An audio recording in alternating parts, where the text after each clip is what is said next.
మంత్రివా రౌడీవా? ఆంధ్రప్రదేశ్లో జెడ్పీటీసీ ఎన్నికల్లో కూటమి సర్కార్ దౌర్జన్యం కొనసాగింది. తాజాగా ఒంటిమిట్ట మండలం చిన్నకొత్తపల్లి పోలింగ్ బూత్ వద్ద ఓటింగ్ సమయంలో ఉద్రిక్త ఘటన చోటు చేసుకుంది.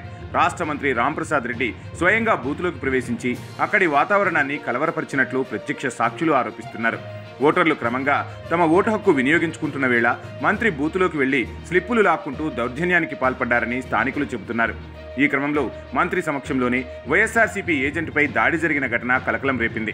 దాడి చేసిన వ్యక్తులు ఎవరు, ఏ కారణంతో ఇది జరిగింది అనే ప్రశ్నలు ఎన్నికల వాతావరణాన్ని మరింత వేడెక్కించాయి. పోలింగ్ బూత్లోకి మంత్రులు, ప్రముఖ నేతలు ప్రవేశించడం ఎన్నికల నియమావళికి విరుద్ధం. ఈ ఘటనపై ప్రతిపక్షాలు తీవ్ర విమర్శలు గుప్పిస్తూ ఇది ప్రజాస్వామ్యంపై దాడి, మంత్రి వ్యవహార శైలి రౌడీలా ఉంది అని వ్యాఖ్యానించాయి. మరోవైపు మంత్రివర్గం వర్గాలు మాత్రం ఘటనను తప్పుగా చూపిస్తున్నారు. మంత్రి కేవలం పరిస్థితిని తెలుసుకునేందుకే వెళ్లారని సమర్థించుకుంటున్నారు. ప్రస్తుతం ఈ సంఘటన వీడియోలు, ఫోటోలు సోషల్ మీడియాలో వైరల్ అవుతూ ప్రజల దృష్టిని ఆకర్షిస్తున్నాయి.